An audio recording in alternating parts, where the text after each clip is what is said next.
Welcome back, survivors.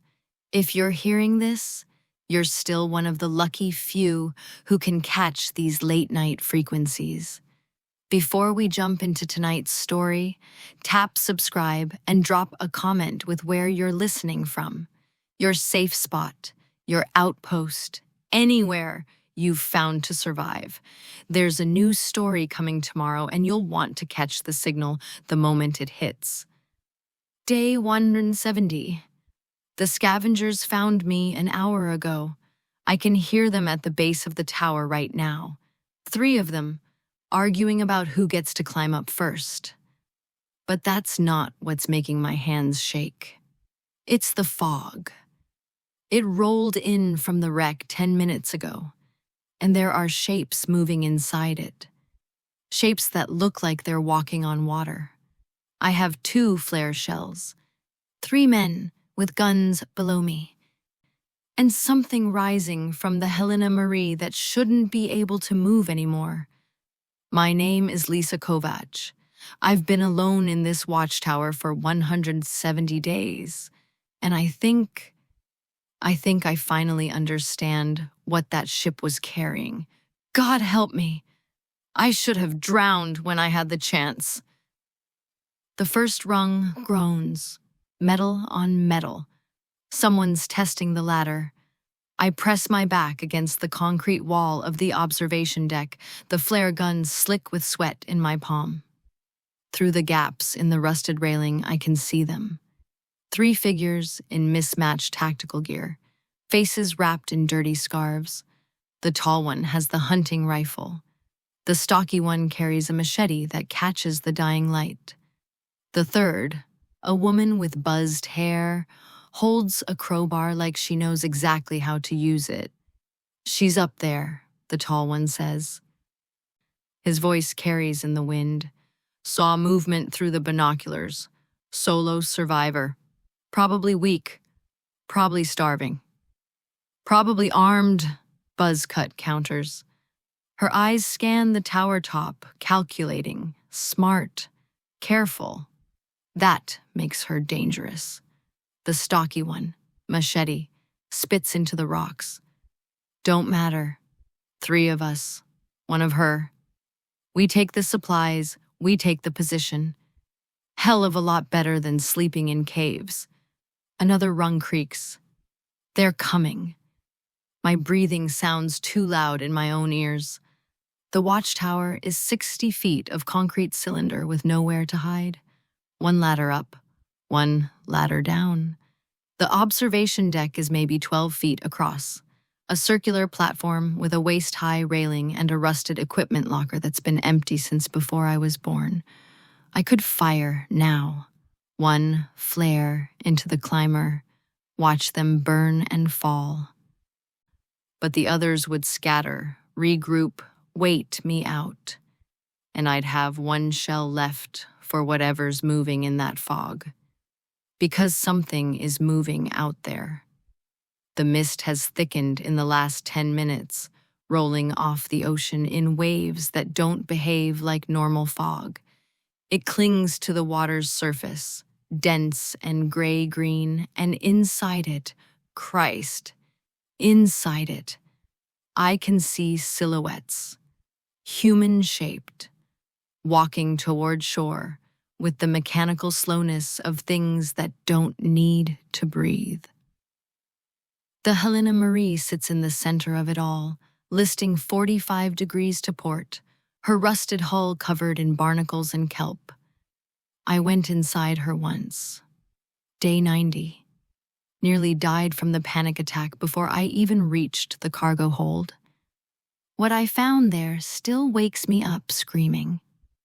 I'm climbing, Machete announces below. The ladder shudders as he grabs the first rung. Cover me!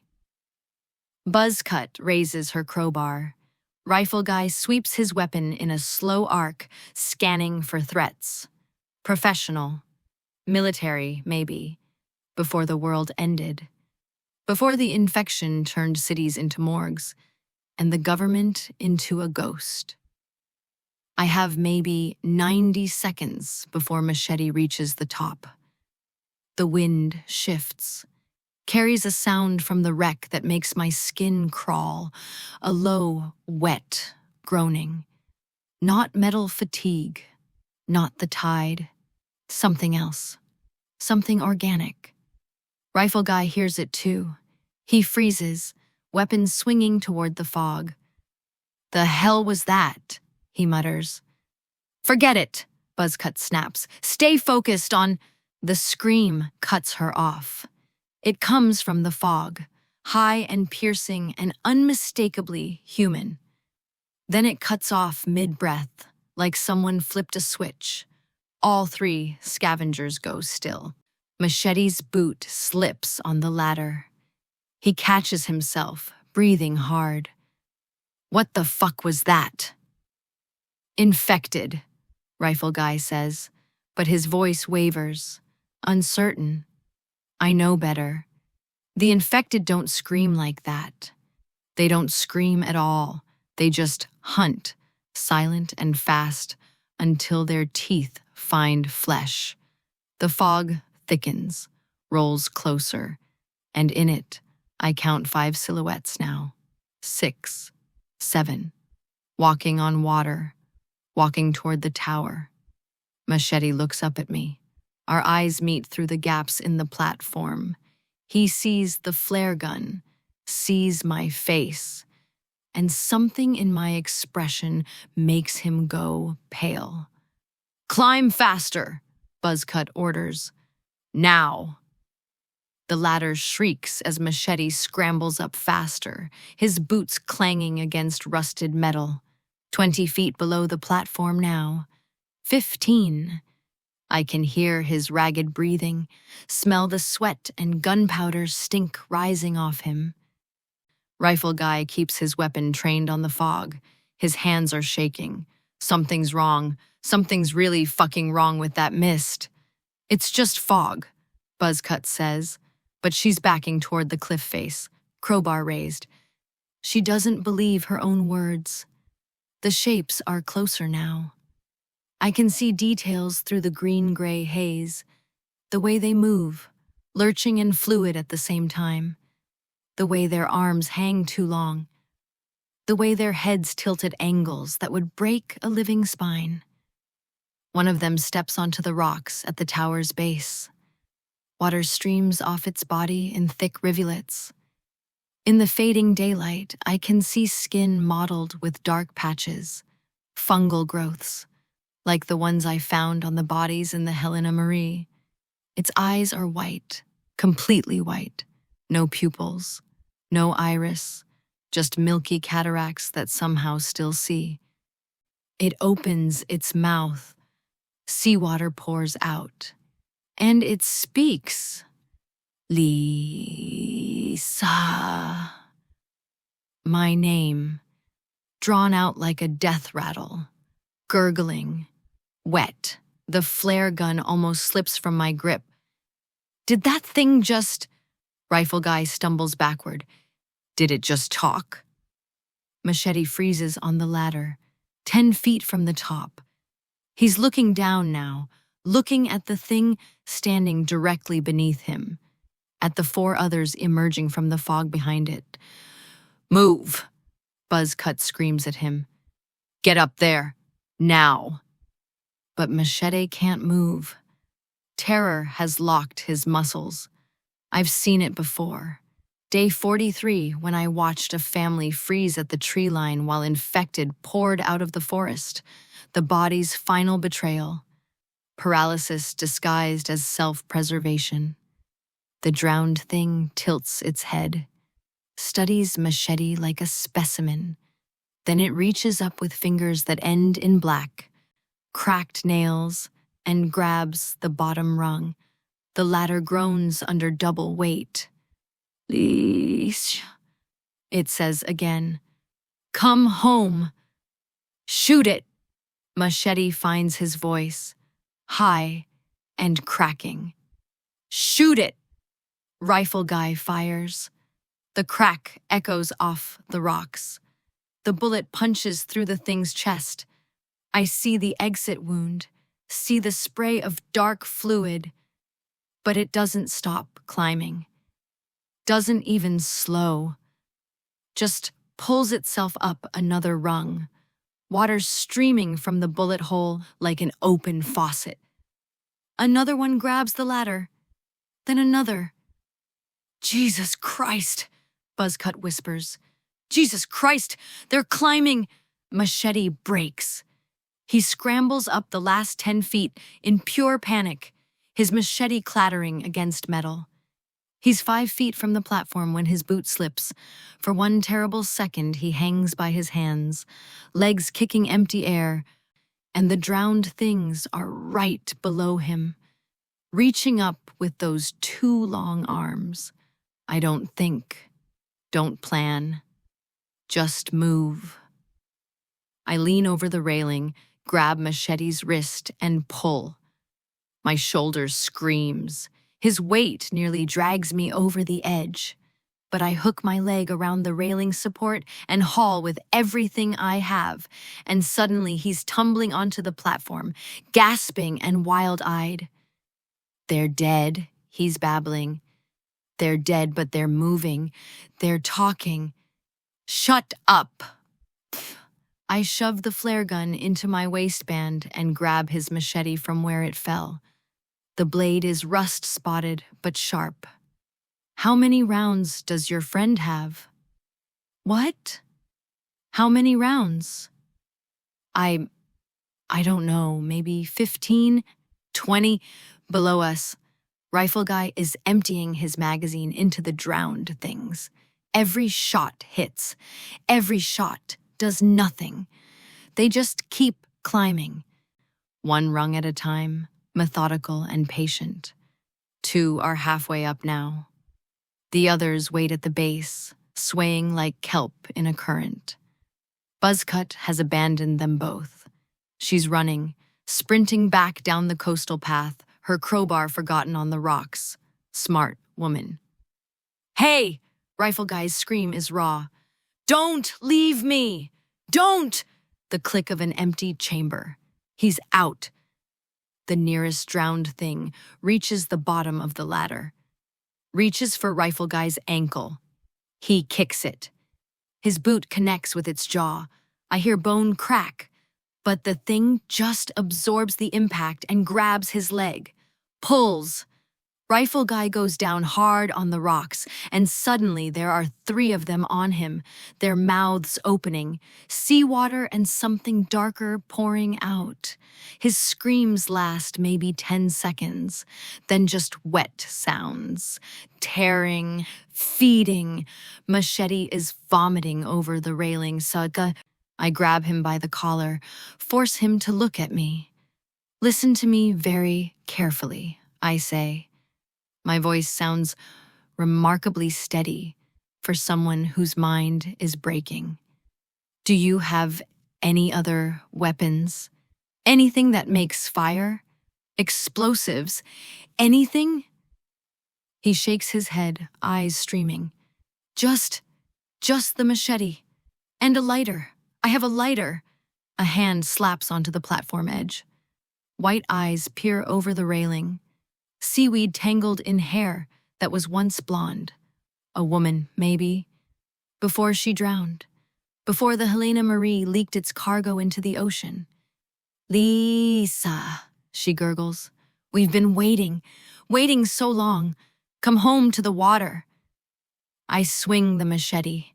The blade bites deep into her wrist, through waterlogged flesh, through bone gone soft and spongy. The hand detaches, falls. But she just stares at me with those milk-white eyes and pulls herself up with her remaining arm. We need to go, Machete gasps. We need to go now. Go where? I grab the equipment locker, drag it toward the railing. It's empty, but heavy. There's one ladder. They're on it. And I can't. My throat closes. I can't go in the water. Then we're dead. Maybe. I tip the locker over the edge. It crashes into the climbing things, buys us maybe 30 seconds. But I know something you don't. What? I point at the Helena Marie, barely visible in the thickening fog. That ship, it's what started all of this. The outbreak, the infection, everything. And if these things want me to come home to the water, I meet his eyes, then maybe there's something on that wreck worth protecting. Something worth dying for. Another hand grabs the railing, then another. They're coming. 4 hands now, gripping the railing with fingers that bend the wrong way. The drowned woman pulls herself onto the platform, seawater streaming from her mouth, her nose, her eyes. Behind her, 2 more shapes crest the edge. Machete backs against the far railing, his lighter clutched in one shaking fist. We're trapped. We're fucking trapped. The rope, I say suddenly. My eyes lock on the old winch system, bolted to the platform's north side. A rusted pulley with frayed cable, used decades ago to haul supplies up from boats below. The cable is maybe 40 feet long, drops straight down to the rocks on the ocean side of the tower, away from the ladder, away from the drowned things, straight toward the water. My stomach lurches, the world tilts. I can already feel it, the cold, suffocating pressure, the darkness pulling me down, down, down, until my lungs explode and the ocean fills me and I become one of them, wandering the seafloor with white eyes and a voice like drowning. Lisa, the drowned woman croaks. She's 3 feet away now, close enough that I can see the barnacles growing in the hollow of her throat. Stop running. Stop fighting. The water remembers you. The water wants you back. I grab Machete's collar, drag him to the winch. Can you climb down a rope? What? No, I can't. Can you climb down a rope? Yes! He's crying now, tears and snot running into his beard. Yes! Jesus! Yes! I shove him toward the cable. Test it. The metal screams but holds. Go, now. Get to the rocks and run north. Don't look back. Don't stop. And don't ever come back here. What about you? The drowned woman lunges. I sidestep, muscle memory from years of working on pitching ship decks, and her momentum carries her into the winch support. The impact would shatter a living person's ribs. She just straightens, turns, and reaches for me again. I slam the machete into her skull. The blade sticks, won't come free.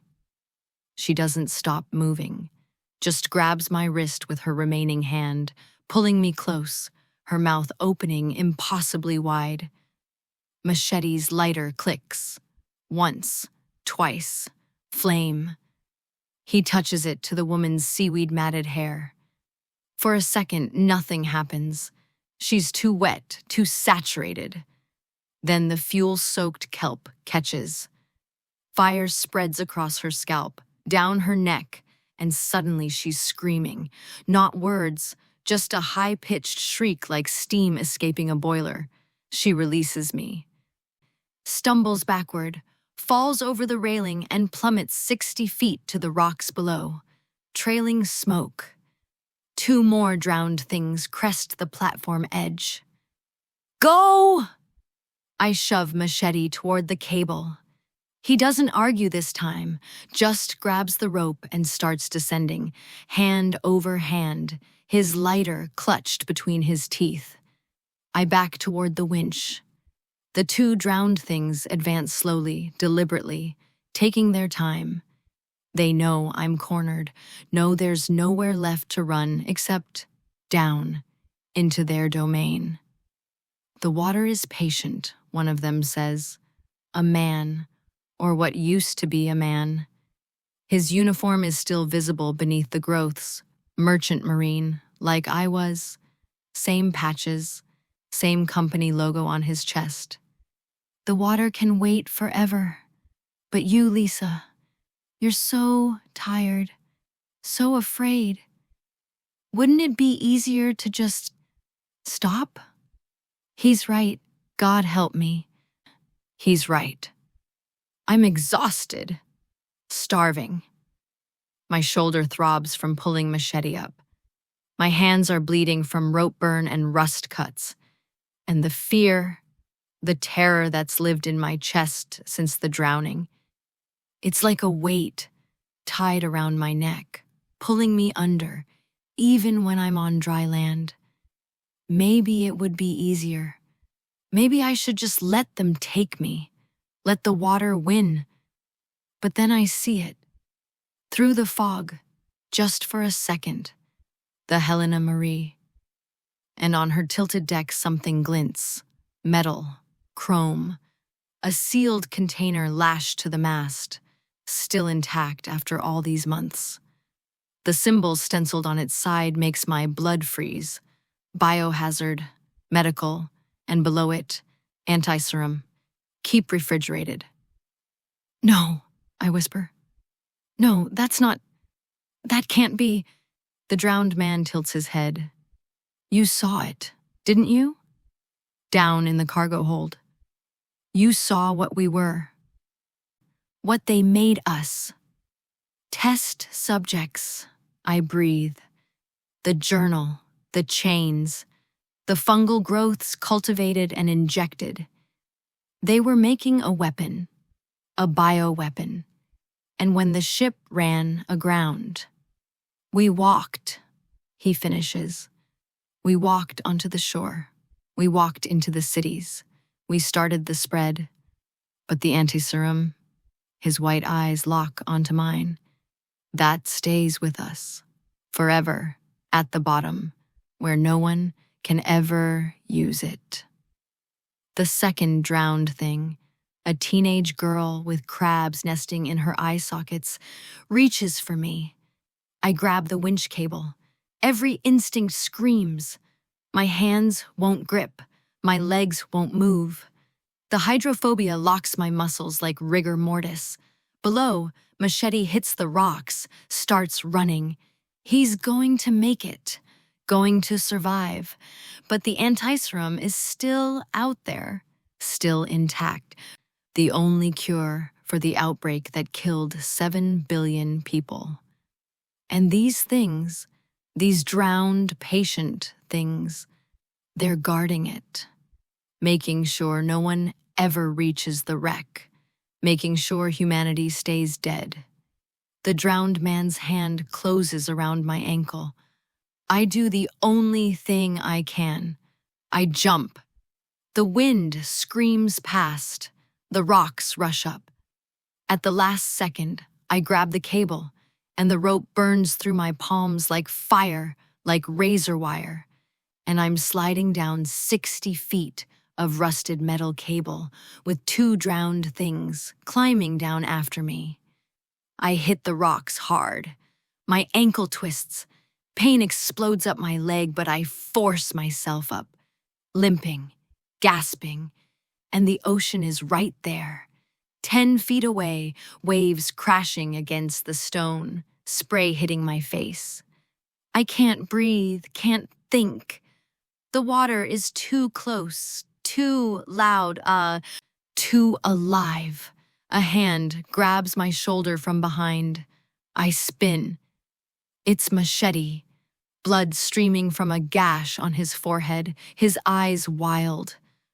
The fog, it's everywhere now. We can't. The drowned things hit the rocks behind us. Start walking, slow, patient. Come home, Lisa, they chorus. Come home, to the water. Machete pulls me north, toward the cliff path. We run. My ankle screams. Behind us, more shapes emerge from the fog. 5, 10, 20. An army of drowned souls, all walking in perfect synchronization, all saying my name. We round a boulder and suddenly, Buzzcut is there, crowbar raised, face twisted in terror and rage. You did this! You brought them here! The ship, I gasp. The Helena Marie, there's a cure. I don't care, she swings. The crowbar catches me across the ribs. Something cracks. I go down in the tide pools, and the water is on my skin, in my mouth, and I'm drowning again. Drowning on dry land, drowning in memory. Through the panic, I see them, the drowned things, surrounding us, surrounding all three of us. And behind them, rising from the fog like a ghost ship, the Helena Marie trembles. The entire wreck trembles. Something inside it is waking up. Should Lisa tell them about the cure, or let them all die together? Chapter 4. What sleeps in the hull. The crowbar comes down again. I roll left, into shallow water, every nerve shrieking, and the metal clangs against rock where my head was a second ago. Buzzcut is screaming. Words dissolved into animal rage, and Machete is trying to grab her arms, shouting something about working together, but she's beyond reason now. The drowned things just watch.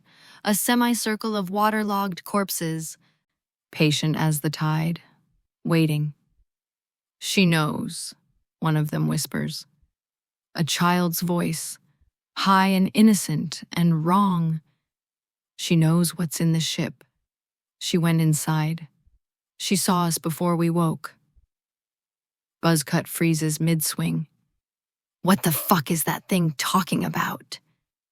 The cure, I gasp, clutching my ribs. Blood in my mouth. At least one rib broken, maybe two. There's an anti-serum container on the Helena Marie, military grade, still sealed. If we could get to it. You're insane. Buzzcut's laugh is brittle. That ship has been sitting there for months. If there was anything worth having, someone would have taken it already.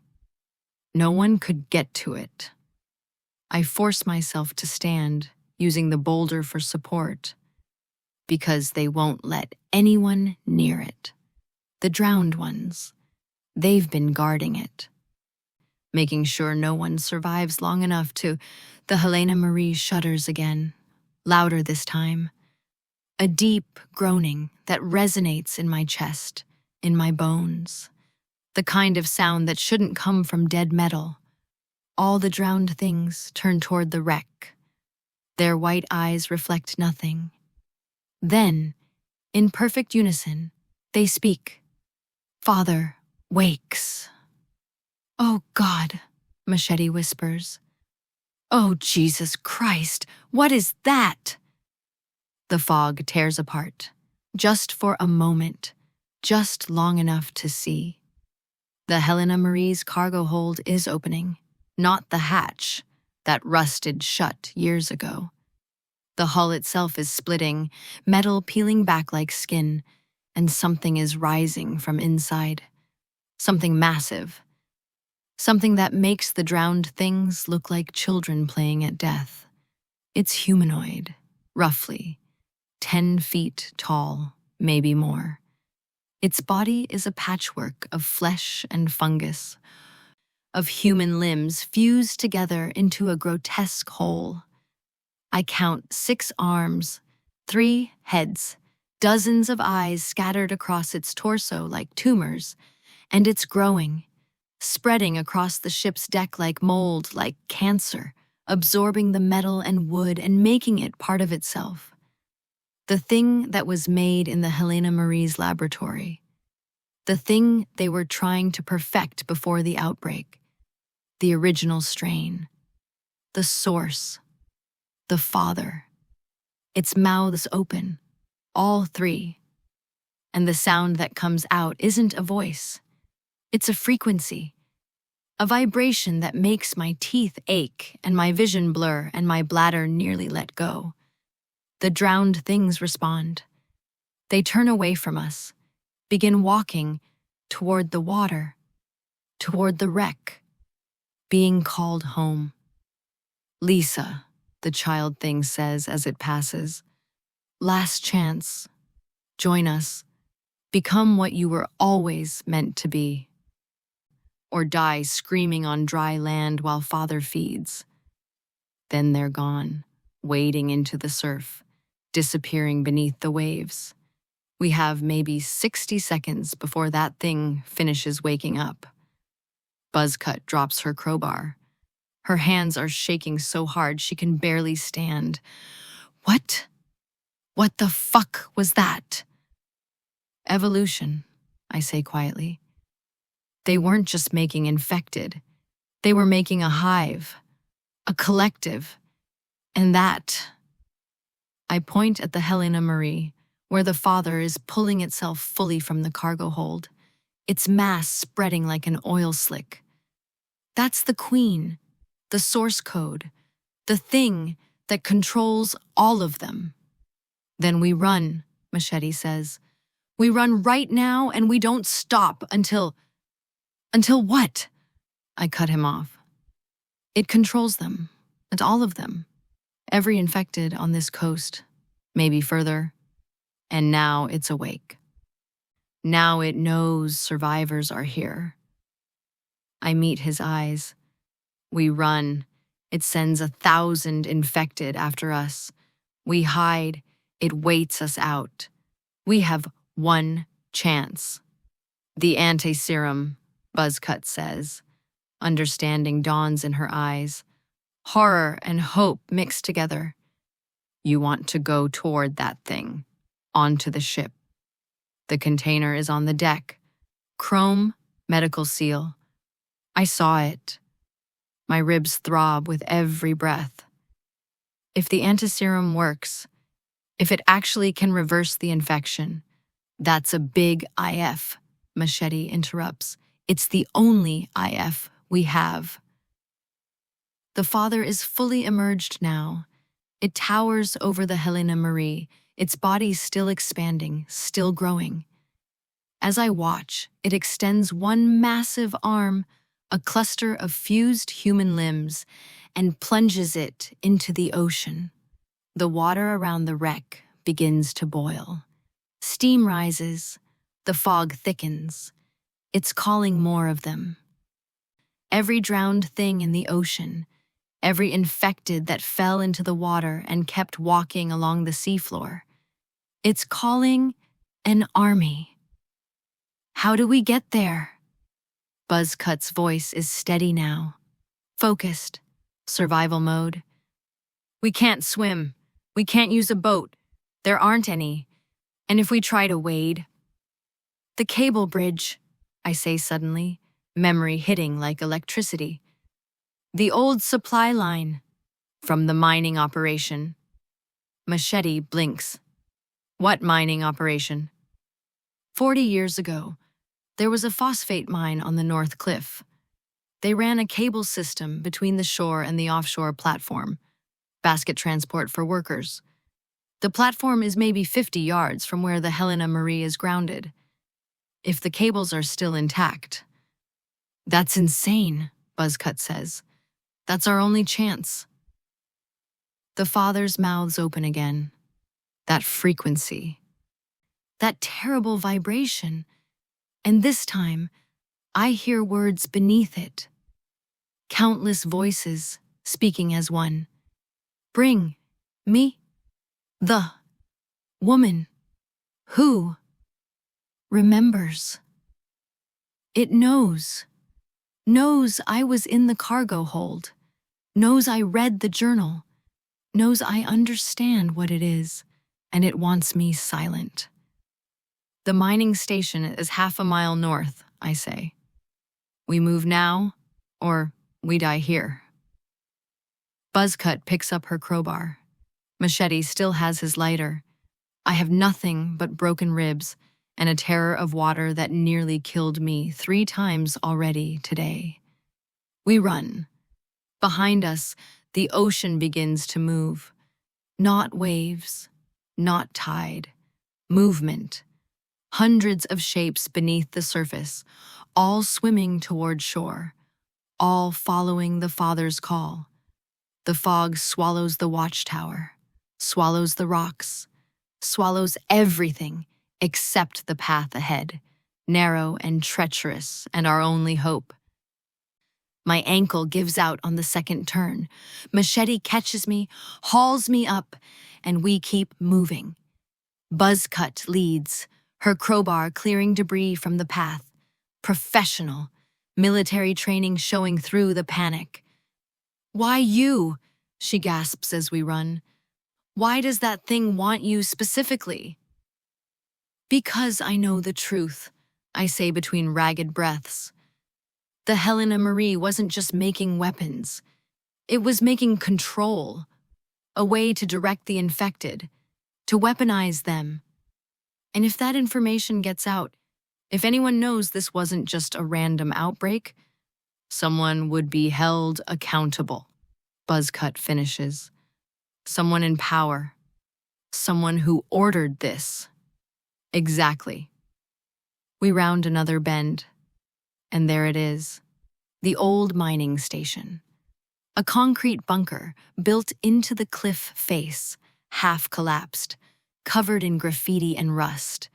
And above it, impossibly, the cable system still stretches across the open water. Two thick steel cables, running parallel, sagging in the middle, vanishing into the fog. A rusted basket hangs from a pulley, big enough for 2 people, maybe 3 if we squeeze. "That's our ride?" Machete stares. "That thing hasn't been used in decades. It'll snap the second we—" The scream cuts him off. From the path behind us, human, terrified, then gurgling, then silence. "They're on land," Buzzcut whispers. "The drowned things. They're hunting us." I limp to the basket, test the cable. It holds. Barely. "Get in. Now." "It won't hold 3, Buzzcut says. "I know." Our eyes meet. Understanding passes between us. "I'll work the winch," I say. "Send you 2 across. Then You'll die," Machete says flatly. "The moment we're gone, they'll swarm this place." "Probably. So what's the plan? You sacrifice yourself, we get the anti-serum, and then what? How do we use it? How do we distribute it? How do we—" "Figure it out," I snap. "Just promise me you'll try. Promise me this wasn't all for nothing." Another scream, closer now. Wet sounds, feeding sounds. Buzzcut climbs into the basket. Machete follows, his lighter still clutched like a talisman. I grab the winch. The handle is rusted solid. I put my weight on it, ignoring my broken ribs, ignoring everything except the need to get them across, to get them to the anti-serum, to make this mean something. The handle moves, groaning, protesting, but moving. The basket lurches forward, suspended 60 feet above churning water. And from the path behind me, I hear them coming, the drowned things. Coming for the woman who remembers. The winch screams with every rotation. My hands are bleeding, fresh cuts opening over old rope burns, but I keep cranking. The basket inches forward, swaying over the water, Buzzcut and Machete clinging to the sides as fog swallows them. Behind me, footsteps, wet, deliberate, the slap of waterlogged flesh on concrete. "Lisa Kovač," a voice says. Multiple voices, speaking in unison. Engineered, 2nd class, 12 years service, survived the storm off Iceland, survived the drowning, survived 170 days alone. I don't turn around. Keep cranking, 20 feet, 30. The basket is barely visible now, a ghost shape in the gray. but you cannot survive us. 40 feet, halfway across. My shoulders are on fire. The winch handle slips in my bloody grip. I catch it, reset, crank again. 50 feet. The drowned things are at the bunker entrance now. I can hear them, smell them, salt and rot and that other smell. The one that reminds me of the engine room when it flooded. Diesel fuel and human terror. 60 feet, 3/4 across. Stop cranking, a new voice says. Human. Alive. Male. I freeze. Turn slowly. He's standing in the bunker doorway, backlit by the gray light. 50s, maybe. Naval uniform. Pristine despite everything. Captain's insignia on his collar. A pistol in his hand, aimed at my chest. Step away from the winch, Ms. Kovač. Who the hell are you? Captain Marcus Chen, United States Navy, Special Projects Division. He gestures with the pistol. Now step away, or I put a bullet in your spine and you spend your last minutes paralyzed while they drag you into the ocean. I step away. My mind races. Special projects, military. The journal mentioned oversight, Department of Defense contracts, experimental bioweapons research. This man was part of it. You were on the Helena Marie, I say. Not a question. I was her commanding officer. Chen moves into the bunker, keeping the pistol trained on me. When the outbreak began, I was ordered to scuttle the ship, destroy all evidence, but the crew had already turned. I barely made it to shore. His jaw tightens. I've spent the last 5 months ensuring no one reaches that wreck. No one accesses the research. No one compromises national security. National security. I laugh. It comes out broken, desperate. The world is dead. 7 billion people, gone. And you're still following orders? Chain of command doesn't end with the apocalypse, Ms. Kovač. Behind him, the drowned things wait. Patient, and I understand they're not here to kill me. They're here to deliver me to Chen, to the man who helped create them. The anti-serum, I say. It works, doesn't it? That's why you're protecting the wreck, not to hide evidence, to control the cure. Chen's expression doesn't change. The anti-serum is a strategic asset. In the right hands, it could rebuild civilization, establish order, create a government, a real government, with the power to decide who lives and who remains infected, who gets to be human again. And who decides? I take a step toward him. You? The military that created this nightmare in the first place? Someone has to. The pistol doesn't waver. Better us than chaos. Better structure than the alternative. The alternative is hope, I spit. It's people helping people. It's survivors building something new instead of repeating the same goddamn mistakes. Enough. Chen pulls back the hammer. You're going into the water, Ms. Kovač. The father wants you. He's been agitated since you entered the cargo hold, since you read that journal. Whatever you know dies with you. Movement in my peripheral vision. The basket has reached the offshore platform. I can barely see it through the fog, but Machete and Buzzcut are climbing out, moving toward the Helena Marie. Chen sees it too. His face goes pale. No. No. He turns toward the winch, toward the cable. I know what he's going to do. Sever it. Drop them into the ocean. Let the drowned things finish them. I don't think. Just move. My broken ribs scream as I tackle him. We hit the ground hard, the pistol skittering across concrete. Chen is stronger than he looks. Military training, muscle memory.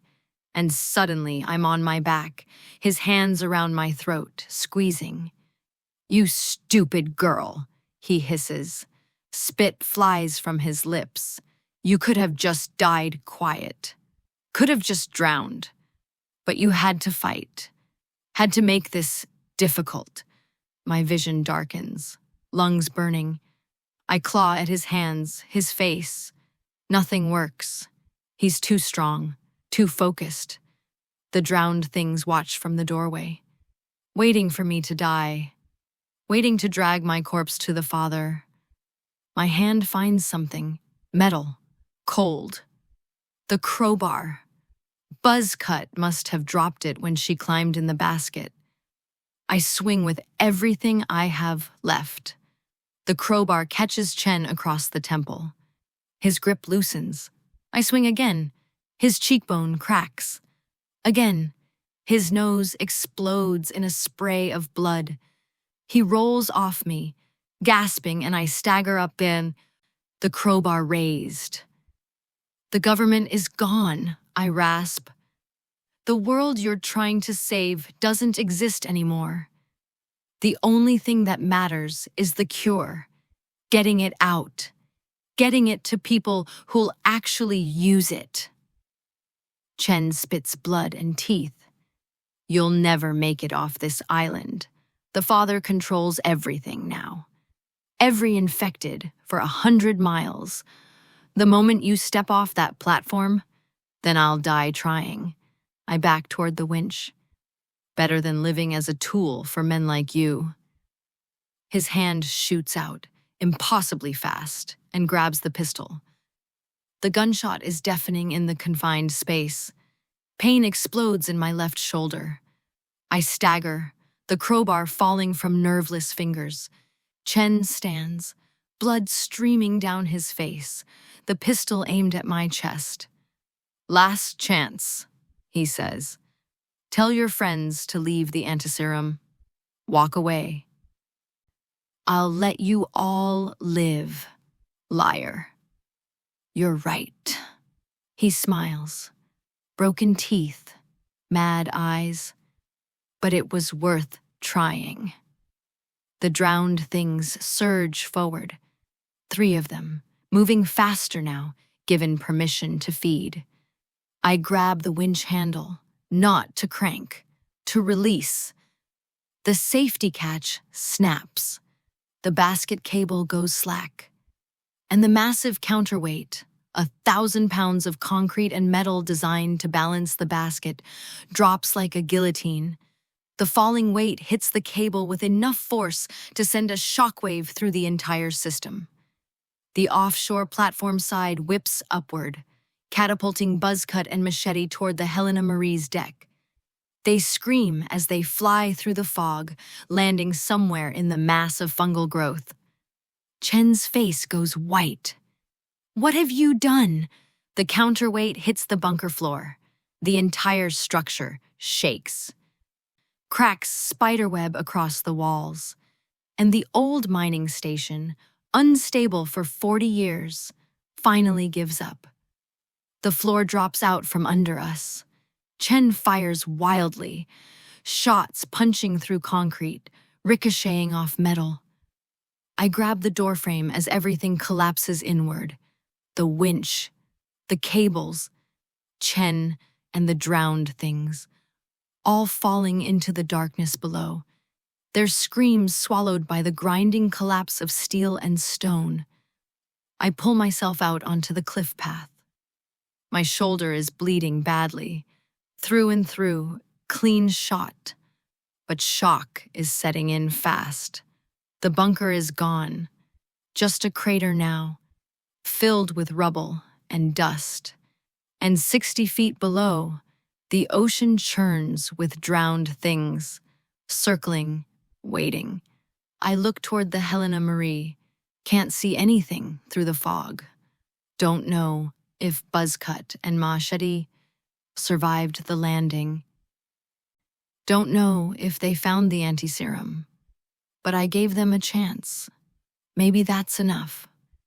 The fog rolls closer, and in it, I see him, the father, moving across the water toward the wreck, toward my friends.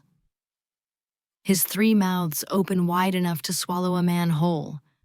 I have no weapons, no plan, a gunshot wound and broken ribs and a phobia that makes every step toward the water feel like drowning.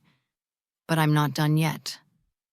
There's one more cable, the return line, thinner than the main cable, meant for light cargo, never designed to hold a person. It stretches from a support post on the cliff edge to the offshore platform. 100 feet of rusted steel, sagging dangerously in the middle.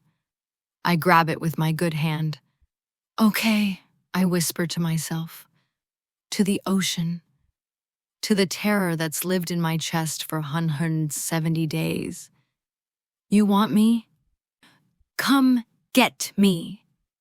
And I step off the cliff. The cable bites into my palm. My boots dangle over churning water, 60 feet straight down to where the drowned things circle like sharks. Blood from my shoulder wound drips down my arm, pattering onto the waves below. Hand over hand. That's all this is. Hand over hand. Like climbing in training, like the dozen emergency drills I ran on merchant ships. Except those were on stable decks, with safety harnesses, with water that didn't have teeth. 5 feet from the cliff edge, my wounded shoulder gives out. I drop. Catch myself with just my right hand. My body swings, slamming against the cable.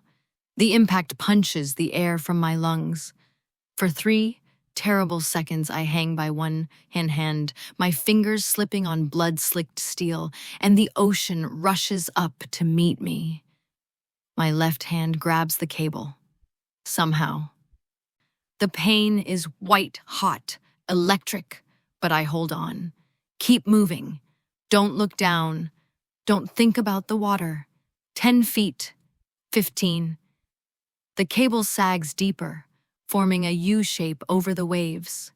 20 feet, and I'm fully suspended over open ocean, the cliff behind me, the platform ahead, invisible in fog.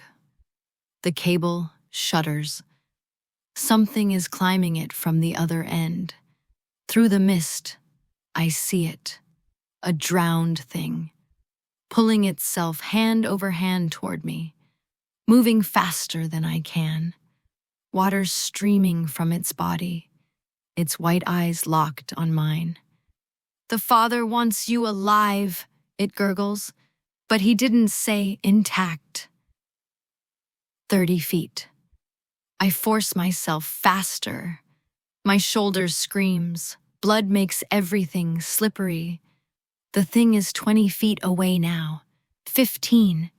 Close enough that I can smell the rot, see the crabs nested in its hair. 10 feet between us. I hear a sound from the Helena Marie, a crash, then Machete's voice, distant and panicked. It's everywhere. The fungus is everywhere. 5 feet. The drowned thing reaches for my ankle. I do the only thing I can. I let go with my legs and swing them up, hooking them over the cable above my hands. Full body suspension, hanging like a sloth, every muscle quivering. The thing's fingers miss my boot by inches. It doesn't stop climbing, just adjusts, reaching for my face now. 3 feet. Its hand closes around my throat. I bite down on its wrist. My teeth sink through waterlogged flesh. It tastes like salt water and gasoline and death. And I tear. The thing's grip loosens. I swing my body, building momentum. then unhook my legs and kick with everything I have. My boot connects with its chest. The impact reverberates up my leg. The drowned thing loses its grip, arms windmilling, and falls backward into the ocean with a splash that sends spray 30 feet high. I don't wait. Hand over hand, faster now, adrenaline burning through the pain. 40 feet. 50. The platform materializes from the fog, a rusted metal square, 20 feet across, held up by old pilings sunk deep into the seafloor. 60 feet. Almost there. My hands are raw meat. Vision tunneling. Just 10 more feet. 5. I grab the platform edge and haul myself up. Collapse on the rusted metal, gasping, my shoulder leaving a widening puddle of blood. The Helena Marie looms 30 yards away. Up close, it's even more massive. A 400-foot cargo ship, listing 45 degrees. Her hull covered in growths that aren't quite fungus, aren't quite flesh. They pulse, like breathing. Like something alive is using the ship as a shell. And on the tilted deck, I see them, buzzcut and machete, trapped against the bridge superstructure. The father is there too, his massive form spread across the forward deck like a tumor. One of his cluster arms has them pinned. They're screaming. The chrome container, the antiserum, sits 20 feet from them, lashed to the mast, still sealed, so close. "Lisa!" Machete's voice cracks. "Help us! Please!" The father's 3 heads turn toward me. All 6 eyes focus, and he smiles. 3 mouths full of too many teeth. "The woman who remembers," his voice's chorus. "Come aboard, join us, or watch them dissolve." As I watch, the fungal growth at Buzzcut's feet begins to crawl. Up her boots, her legs, she's trying to cut it away with her crowbar, but for every piece she hacks off, 3 more tendrils emerge. "It's eating us," she screams. "It's dissolving our... Oh God, oh God!" I force myself to stand. The platform has old equipment scattered across it. Rusted chains, a broken winch, coils of cable. Nothing useful. Nothing that could fight a 10-foot monster made of fused corpses and military bioweapon research. But there is something else. An old fuel drum, rusted, dented, but sloshing when I kick it. Diesel, probably. Or gasoline. Left over from when the mining operation still ran boats between platform and shore. Machete still has his lighter. "Hey!" I shout toward the ship. "Father, you want me? Come get me yourself. Stop hiding behind dead meat and come get me." The father's heads tilt, considering. Then, one of his arms releases Buzzcut and Machete and begins reaching across the gap between ship and platform.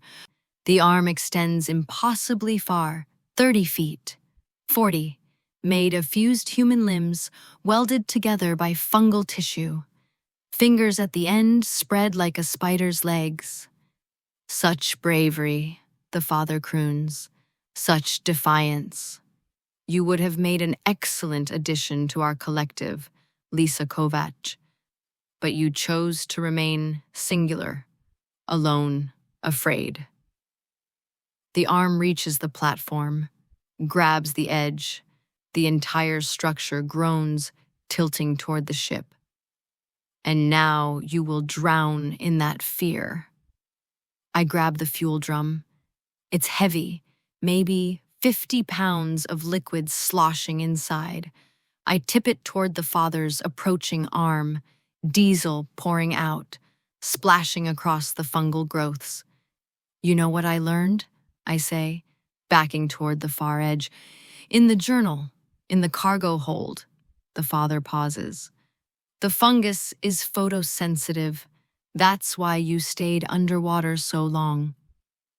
Why the drowned things only came out in fog and darkness.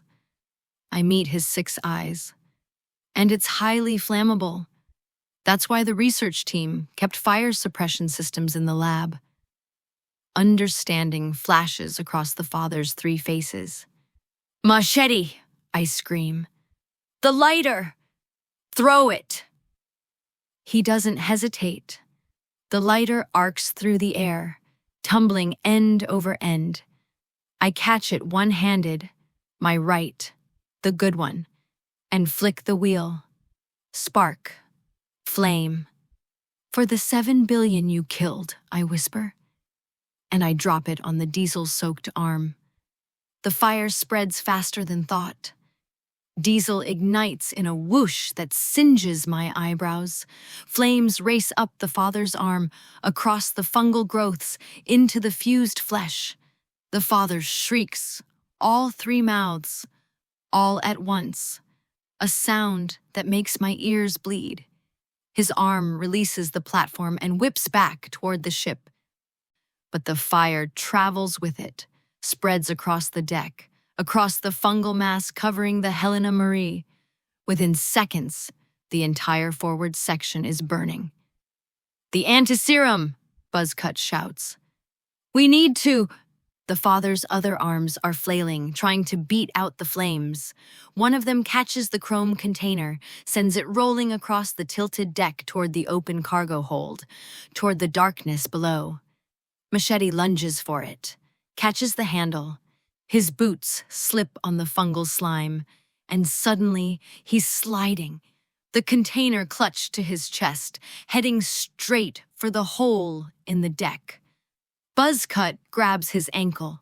Her fingers dig in, but she's sliding too, the fungus beneath her dissolving in the heat, turning to ash. "I can't hold him," she screams. The father is burning, thrashing, but even dying, he's dangerous. One of his arms smashes through the bridge superstructure. Another tears a section of railing free. The entire ship is shaking itself apart. I look at the gap between platform and ship, 20 feet of open water, churning with drowned things, drawn by the father's death screams. I look at my friends, sliding toward death. I look at the antiserum, humanity's last chance, about to disappear into the dark. And I jump. For 3 seconds, I fly, over the water, over the drowned things reaching up with their 2 long arms, over every fear that's paralyzed me since the drowning. I hit the deck hard. My wounded shoulder explodes in fresh agony. But I'm on the ship, on the goddamn Helena Marie, the source of every nightmare, and I'm not drowning.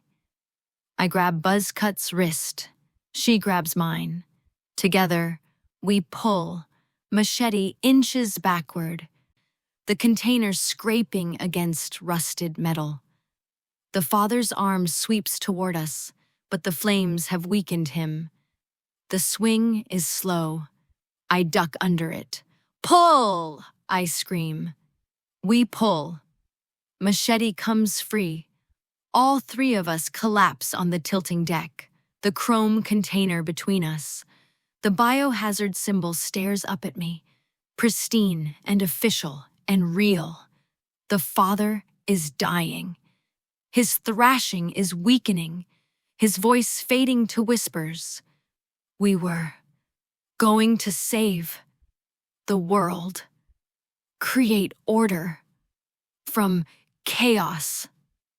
You created hell, I say, and hell is burning.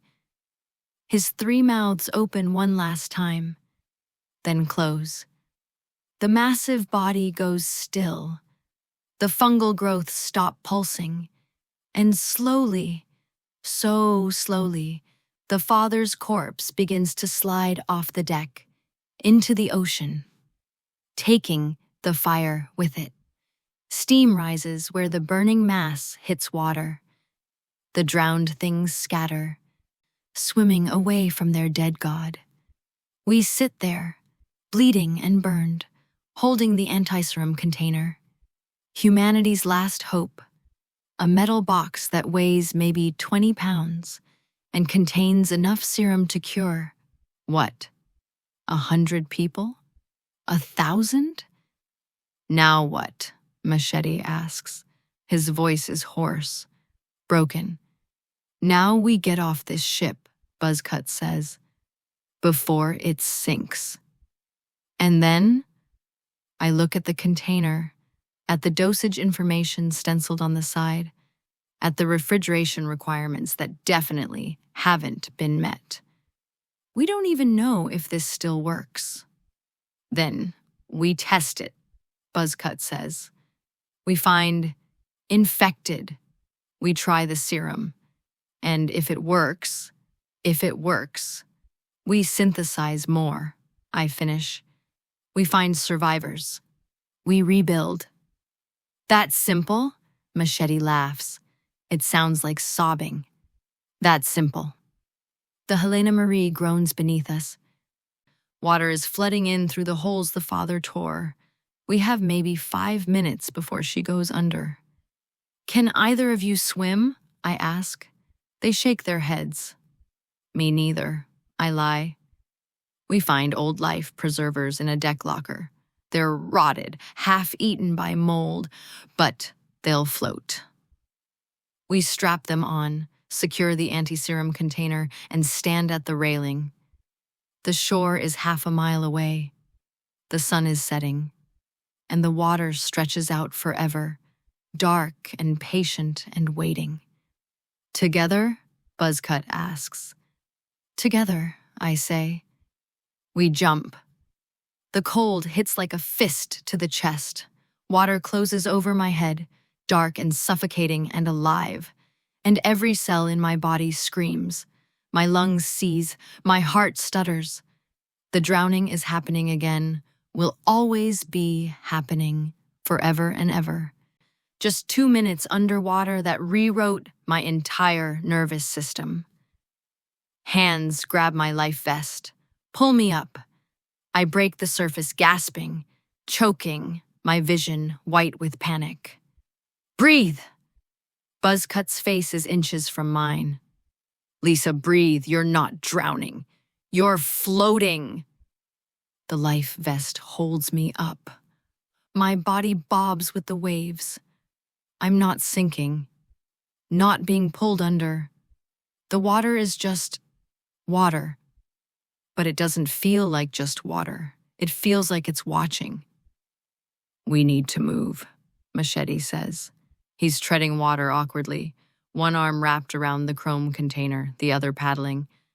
The current is pulling us south, away from shore. He's right.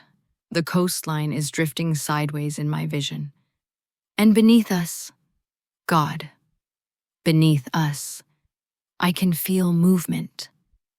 Not waves, something else, something big, swimming in the deep water, circling it. The drowned things, I gasp.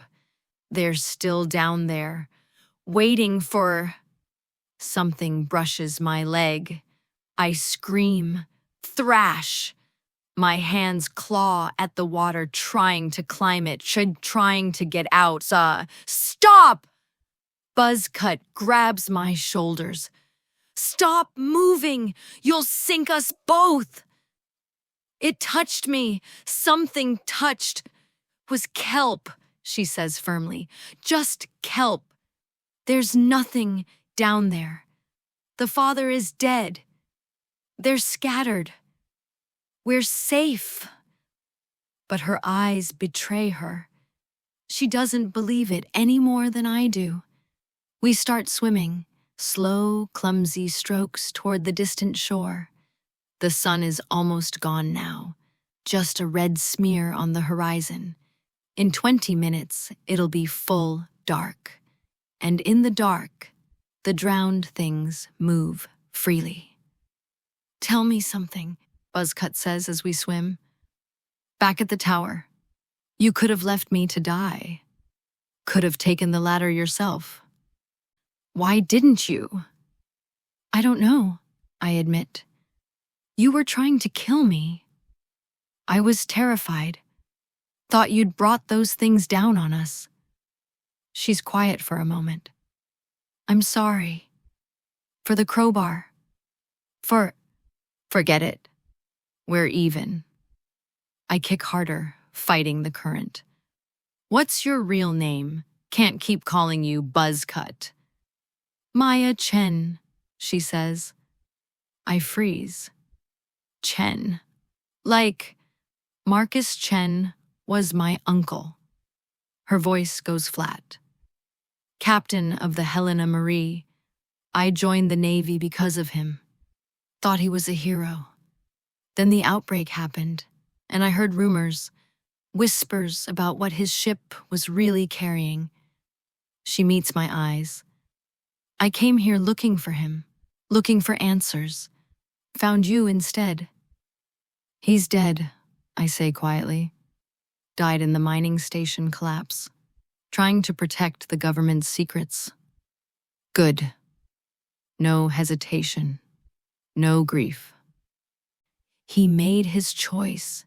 He chose orders over people, over humanity.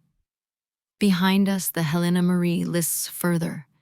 Her stern section is completely submerged now.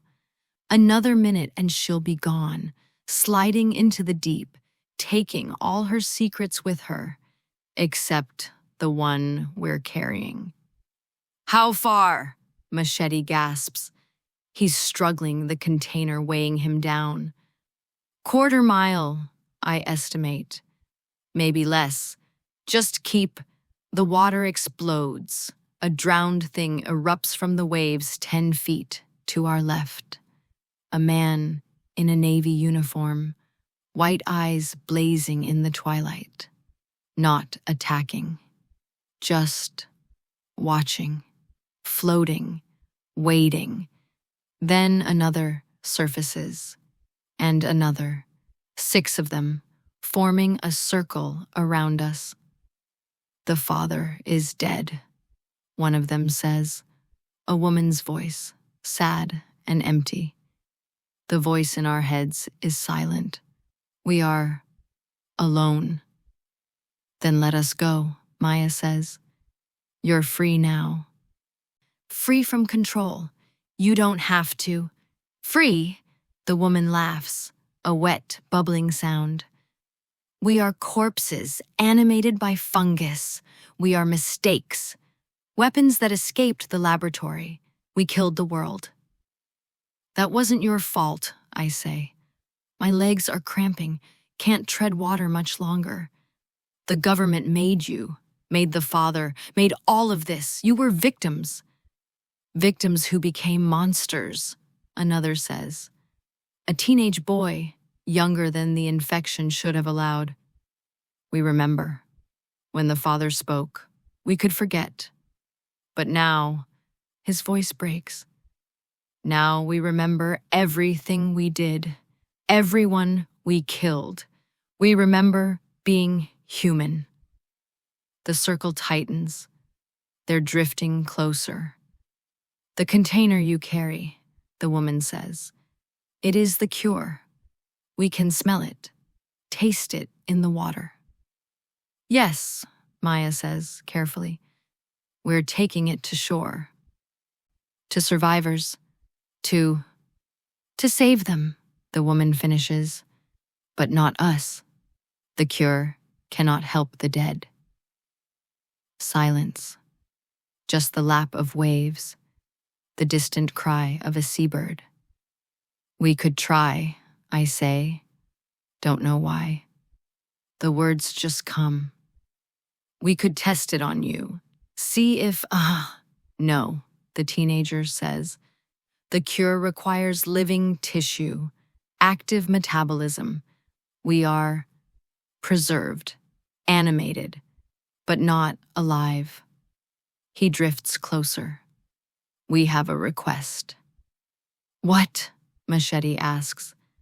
Tell them, the woman says, when you reach survivors, when you synthesize the cure and rebuild, tell them what we were. Tell them we were people once, scientists, sailors, soldiers. Tell them we didn't choose this. I will, I promise. I'll tell everyone. And tell them, the teenager's voice drops to a whisper. Tell them to burn the oceans, every drop of water that touched the Helena Marie. Burn it all. Make sure nothing like us ever happens again. That's impossible, Maya says. You can't burn the ocean. Then humanity will have to leave the coasts, the woman says, because we are still here, still spreading. Every drowned infected, every corpse that washed into the sea. We're still down there, walking the ocean floor. And someday, maybe years, maybe decades, we'll walk back onto land. The circle opens, a path to shore. Go, the woman says, while we still remember mercy. We swim. Don't look back. Don't question it. Just put distance between us and the drowned things floating in the twilight like a funeral procession. 20 minutes later, my feet touch sand. I collapse on the beach, sobbing with relief. Solid ground, dry mant. Maya drags the container up beyond the tide line. Machete sits in the shallow water, too exhausted to move further. Behind us, the Helena Marie finally goes under. The ocean swallows her whole. Stern first, then midship, then the bow with its fungal growths and the father's corpse still burning beneath the waves. Bubbles rise, steam hisses, then nothing. Just dark water, just waves. We made it, Maya says. She sounds surprised, like she never really believed we would. Phase 1, I correct. Now comes the hard part. Getting the cure to survivors, Machete asks. No. I look at the container, at the biohazard symbol, at the dosage information that shows we have maybe enough serum for 200 people. Maybe. The hard part is deciding who gets it, who lives, who stays infected, who we save first. Everyone, Maya says immediately. We save everyone. With 200 doses. On an island with maybe 5,000 survivors? I shake my head. We'll have to choose. Prioritize. And the moment we start doing that, the moment we decide one life is worth more than another, we become exactly like them.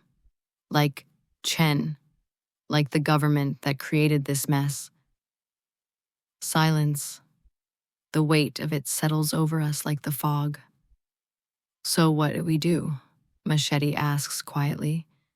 I think about the Watchtower, about 170 days alone, about the journal I burned because some truths are too heavy to carry. We find a lab, I say. We synthesize more serum. And we let people decide for themselves. No governments, no military, no one person playing God. I meet their eyes. We give humanity the cure, and we trust them to save each other. That's naive, Maya says. Probably. I stand, wincing as my shoulder pulls. But it's better than the alternative. A sound carries on the wind, from inland, from the north. Voices, human voices, survivors. They'll want to know what happened, Machete says. On the ship, with the father, they'll want the whole truth. I look at the ocean, at the dark water where the drowned things wait, at the secret that could panic every coastal survivor, could cause riots, could make people abandon the shorelines forever. We tell them enough, I say. We tell them about the cure, about hope, about rebuilding. And the rest? Maya asks. The rest we carry. I touch my shoulder wound.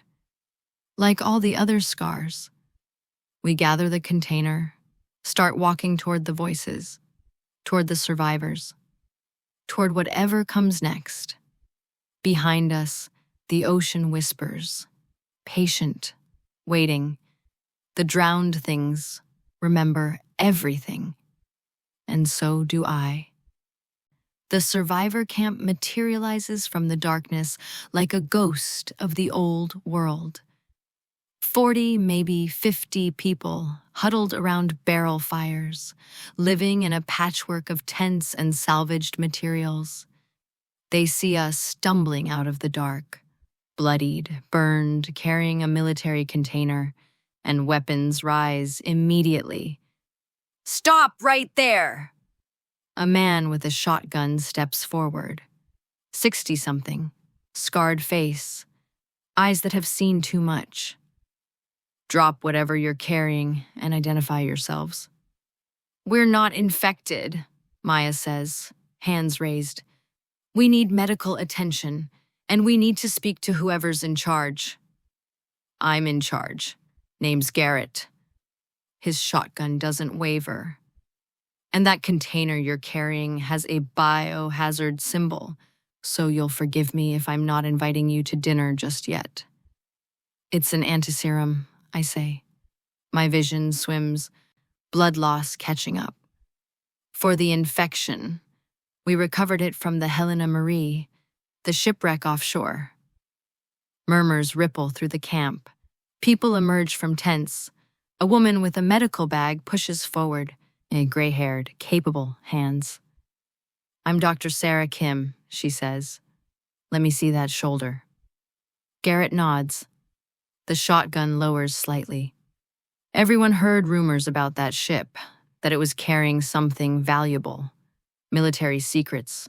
Most folks figured it was BS. It wasn't, Maya says. The ship was a mobile bioweapons lab. The infection was man-made. And this, she taps the container. This is the cure, or part of it. The silence is absolute. 50 people, frozen, processing. Then the questions explode.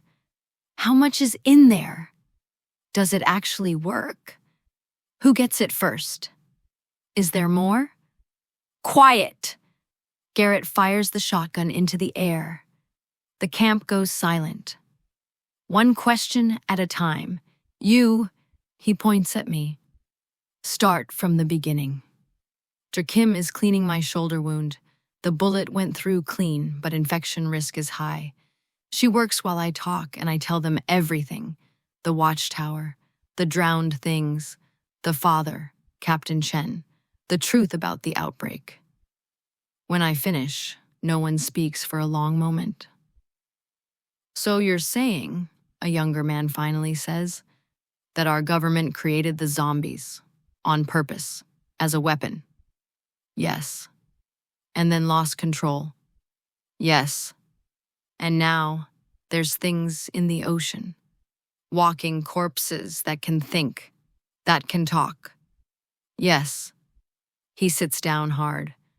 Others do the same. Some cry. Some just stare into the fires. "How many doses?" Dr. Kim asks quietly. She's examining the container, reading the medical information. 240, Maya says, according to the label. Dr. Kim looks at Garrett, at the camp, at the faces lit by firelight. "There are 53 people here, 41 uninfected, 12 who turned, but we've kept restrained, hoping for..." She trails off. "Hoping for exactly this."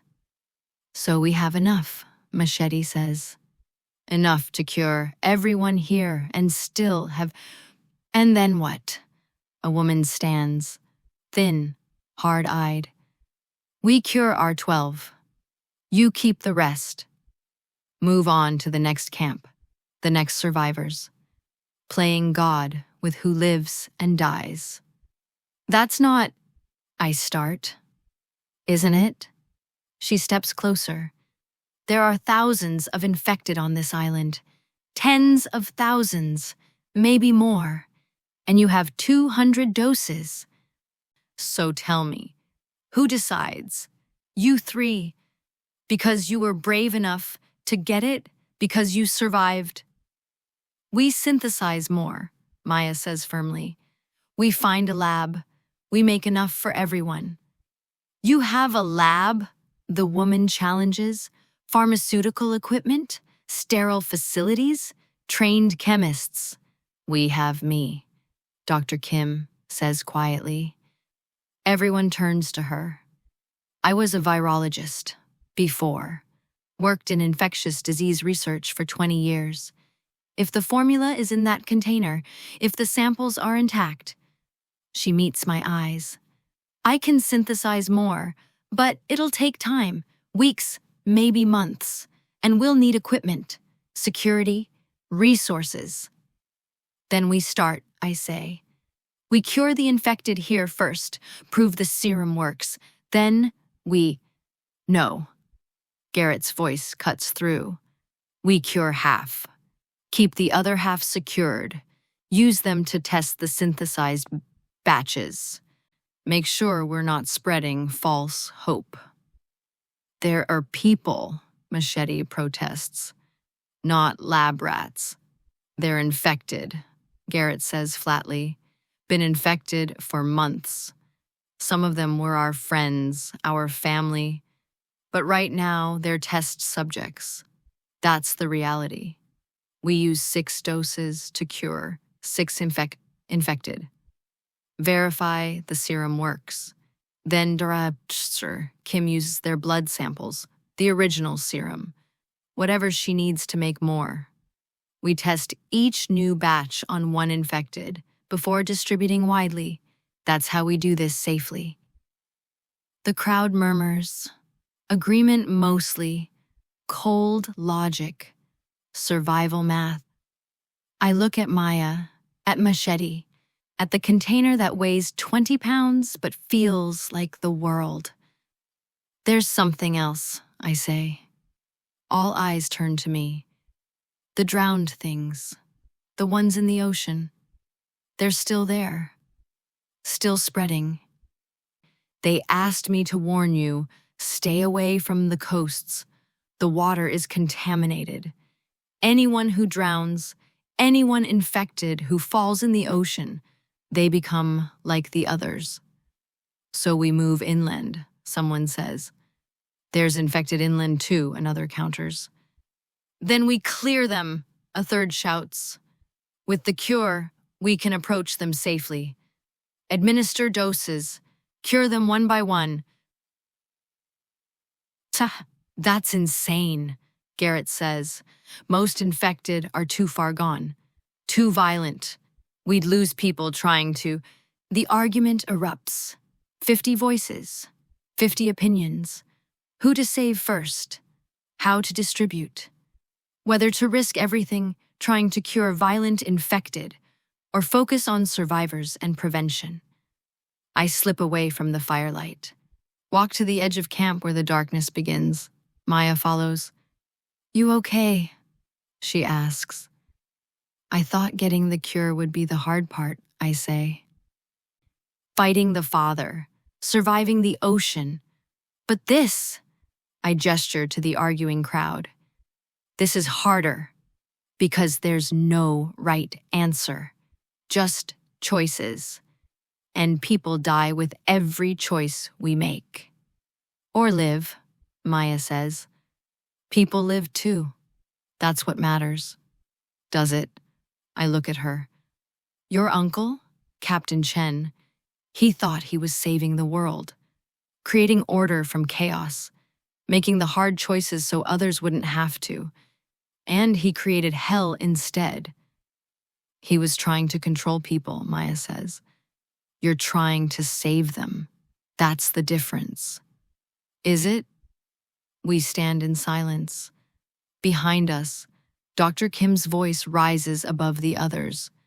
We need a vote, democratic process. Everyone affected gets a say in how we proceed. Democracy, I laugh bitterly. That worked so well the first time. It's all we have, Maya says. It's messy and slow and imperfect. But it's better than one person deciding, better than playing God. I think about the Watchtower. About 170 days making every decision alone, life or death, fight or hide. Every choice mine and mine alone. It was hell. But at least it was simple. Lisa, Machete jogs over, out of breath. They're voting. Dr. Kim wants you there, wants us to be part of the decision. We walk back to the fire. The crowd has formed a circle. Garrett stands in the center, the container at his feet. Here's the proposal, he says. We use 6 doses tonight. Test the cure on 6 infected.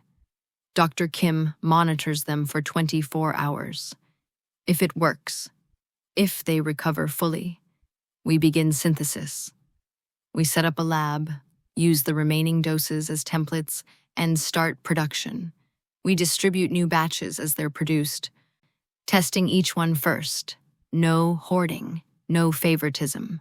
First come, first served, with priority for people with critical skills. Doctors, engineers, farmers. And the infected? Someone asks. The ones who are too dangerous to approach. We contain them, Garrett says. Restrain them humanely. When we have enough serum, we cure them too.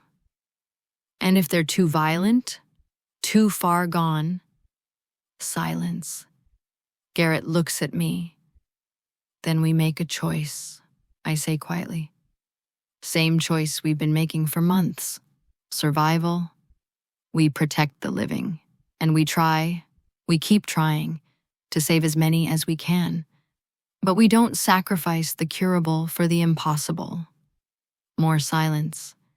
Then someone raises their hand. I vote yes to the proposal. Another hand, then another. Within minutes, 40 hands are raised. 13 people abstain. The woman who challenged us earlier. Others who lost people to the infection, who can't bear the thought of prioritizing some lives over others. I understand them. God, I understand them. Motion passes, Garrett says. Dr. Kim, you're in charge of medical operations. We get you whatever you need. Lisa, Maya, Machete, you're part of this now, part of the council. Your experience with the Father, with the drowned things. We need that knowledge. I don't want power, I say immediately. None of us do, Garrett replies. But someone has to carry it. Might as well be people who've proven they'll share the weight.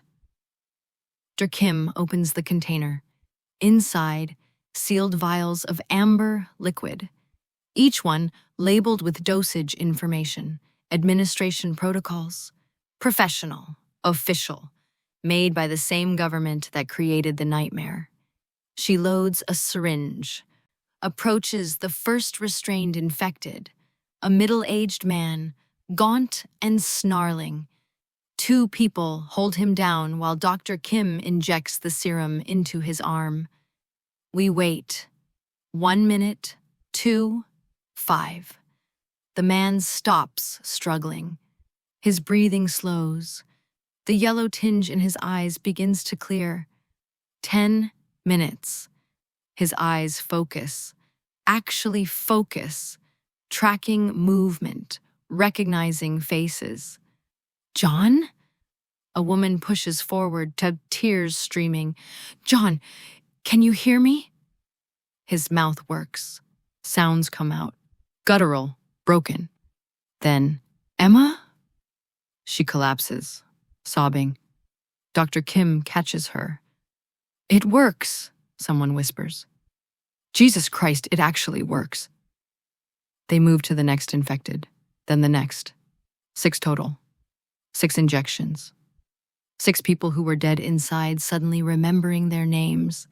The camp erupts, crying, laughing, people hugging, planning, hoping. I slip away again.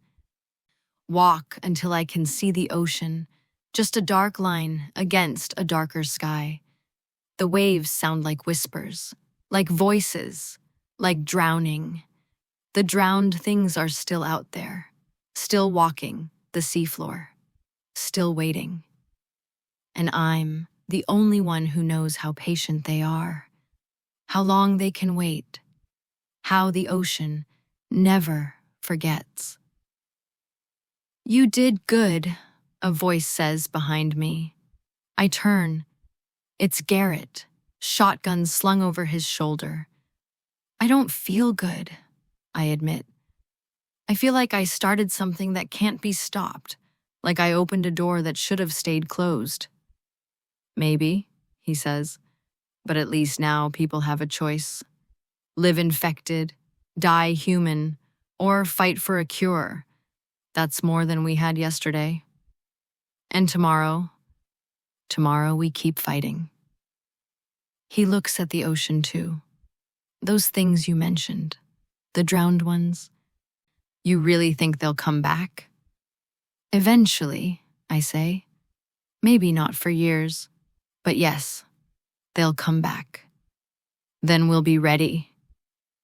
He pats the shotgun. We always are. He walks back to camp. I stay at the edge, watching the water. Somewhere down there, the father's corpse is sinking, deeper and deeper into trenches where light never reaches, where pressure would crush a living thing instantly. But the drowned don't need light, don't feel pressure. They just wait. And remember. And someday when the camps grow careless, when humanity thinks it's safe again, they'll walk back onto the land. I touch my shoulder wound. Think about the Watchtower standing empty now. About 170 days alone. I'm not alone anymore. But somehow, that makes everything heavier. 3 weeks later, I stand in the Watchtower again. It's different now. The observation deck has been converted into a radio station, salvaged equipment, solar panels, a makeshift antenna reaching toward the sky. Maya's idea. If we're synthesizing the cure, she'd said, we need to tell people. Every survivor on every frequency. Give them hope. Give them coordinates. So here I am. Back where it started. Back where I spent 170 days alone. But the voice that goes out now isn't just mine. I flip the switch. Static fills the air. Then my voice, transmitted across every emergency frequency we could find.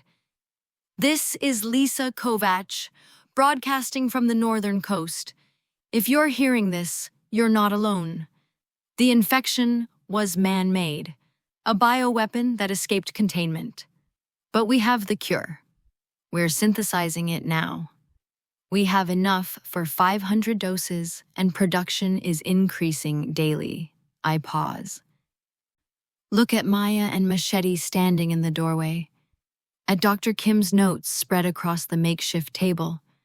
At the vials of synthesized serum, amber liquid that looks like sunlight, like hope. We're establishing distribution centers at these coordinates. I read off the list. Safe zones. Camps that voted to participate. Places where survivors can come, get tested, receive treatment if they're infected, or prophylactic doses if they're not. But I need to tell you something else. something the military wanted buried. Maya tenses. We'd argued about this for days. Some truths are too dangerous, she'd said. Some knowledge causes more harm than good. But I'm done with secrets. The ocean is compromised, I say. Anyone who drowns while infected doesn't die. They become something else, something that walks the seafloor, something that remembers. They're not actively hostile right now. The entity controlling them is dead, but they're still there, still spreading. So please, if you're near the coast, be careful. Stay away from the water when possible. And if you see anyone walking out of the surf with white eyes, I close my eyes. Remember the drowned woman, the teenage boy, the sadness in their voices. Tell them we remember. Tell them they were people once, and we'll find a way to help them too.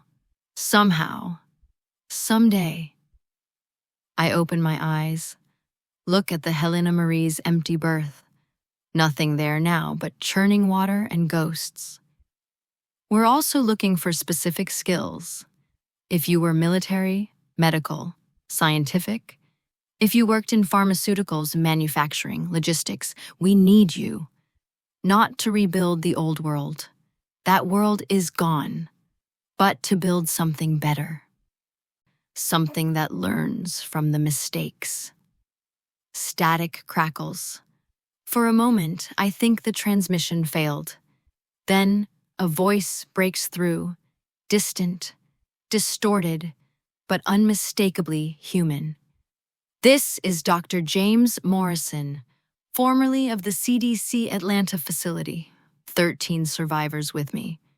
We have laboratory equipment, refrigeration, clean rooms. Can you repeat those coordinates? My hands shake. Maya grabs the microphone, reads off the coordinates again. Other voices join in, scattered, desperate, alive. People we didn't know existed. People who've been surviving alone, waiting for exactly this message. 43 responses in the first hour. By nightfall, we've logged over 300. Durkheim's synthesis operation expands daily. The camp has tripled in size, survivors trickling in from the interior, from coastal settlements, from places we didn't know still had people. We've cured over 200 infected, lost 3, too far gone, the infection too deep. Dr. Kim cried for an hour after the third one died, and I held her while she did. The failures hurt worse than the successes feel good. But we keep going. Machete has taken over security, building walls, training patrols, teaching people to recognize the signs of infection early when treatment is most effective. He doesn't talk much about the Helena Marie, about the father, but sometimes I catch him staring at the ocean, his lighter clutched in one hand. Some fears never leave. They just become part of who you are. Maya runs logistics, supply chains, resource allocation, diplomatic relations with other survivor camps. She's good at it, the military training, the strategic thinking, but she refuses any official title. No more captains, she says. No more chains of command, just people working together. Her uncle would hate what she's become. I think that makes her proud. On day 25 after the Helena Marie, I make my last transmission from the Watchtower. This is Lisa Kovač, final broadcast from Northern Coastal Station. We're consolidating operations, moving inland to a more defensible position with better facilities. Dr. Morrison from Atlanta arrived yesterday with equipment that'll let us triple production. We're estimating enough cure for 10,000 people within 6 months, 20,000 within a year. I pause. Choose my next words carefully. Some of you have asked if we're forming a government, if we're establishing authority, leadership. The answer is no. We're establishing cooperation. Every camp that receives the cure gets the formula, the synthesis process, the ability to make more. We're not hoarding knowledge. We're not controlling distribution. We're sharing everything and trusting you to do the same. Static. Then another voice. This is ridiculous. You're guaranteeing chaos. Guaranteeing competing factions, warlords, people who'll weaponize the cure. Probably, I cut him off. Probably all of that will happen. But you know what's worse? One group controlling the cure. One authority deciding who lives and dies. We tried that. It's what created this nightmare. I take a breath. So yeah, it's going to be messy. It's going to be dangerous. Some people will abuse the knowledge, but more people will use it to help, to heal, to rebuild, and that's the only bet worth making. Silence. Then a different voice. Older. Weathered. My daughter died 2 days ago. Infected. We didn't know there was a cure. Didn't know there was hope. If we'd heard your broadcast 1 week earlier, his voice breaks. I close my eyes. I'm sorry, I say. I'm so sorry. We're moving as fast as we can, but it's not fast enough. It'll never be fast enough. People are dying while we synthesize, while we distribute, while we broadcast. That's the reality. That's the weight we carry. Another voice. So, what do we do? Those of us who are hearing this too late. You keep surviving, I say. You find other survivors. You share the formula when you receive it. You build something better than what we lost. And you remember. Remember everyone we couldn't save.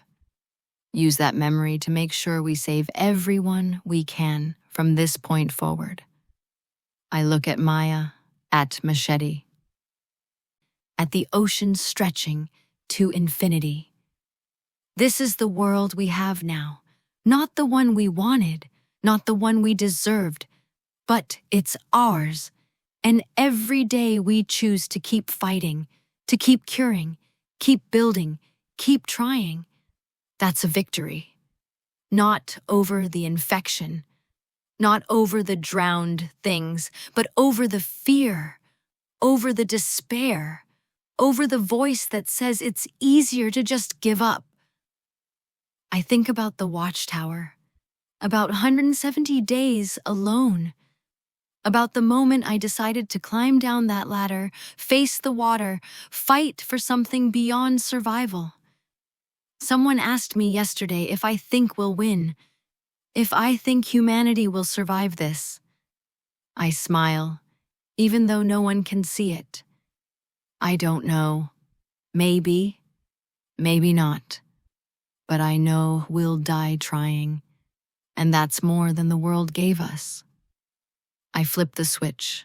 The transmission ends, but the radio keeps crackling. Voices from across the wasteland. Survivors sharing coordinates. Doctors sharing data. People helping people. The signal spreading like a cure of its own. We leave the Watchtower at dawn. The sun rises over the ocean, bloody and beautiful, and I stand at the railing one last time. Any regrets? Maya asks. Thousands, I say, but none that would change anything. The drowned things? Still down there, still waiting. I touch my shoulder, healed now, just a scar. But we're waiting too, and we're ready. Machete joins us. He's carrying supplies, weapons, everything we need for the journey inland. Transport's ready. Dr. Kim is already packed. We should move before...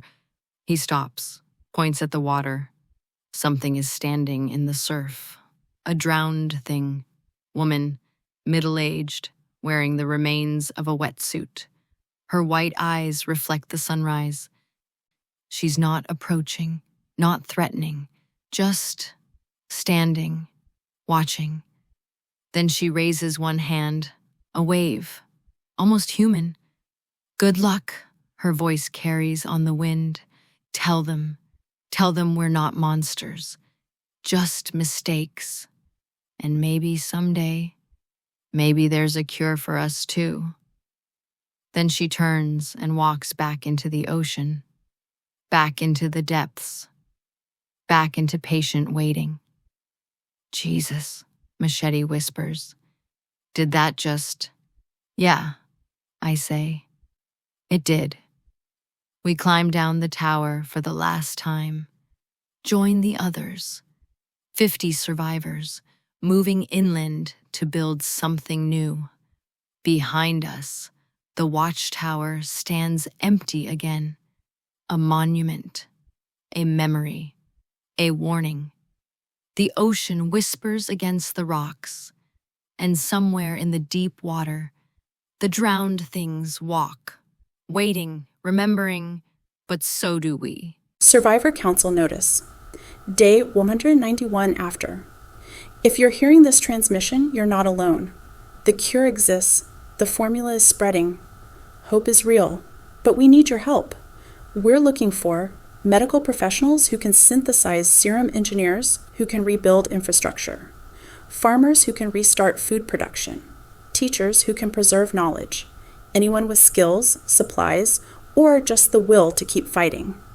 We're offering the Cure Formula, free, no strings attached. Coordinates to safe zones with food, water, shelter, training in infection, recognition, and treatment. Community, purpose, hope. The question now is simple. Will you hide in the ruins of the old world or build something new? Transmit your location on emergency frequency 7.200 MHz. We're listening, we'll find you. Stay alive, stay human, stay fighting. This is Lisa Kovač, signing off. But the signal keeps going. What about you, survivor? Would you answer the call? Would you join the fight to cure the world?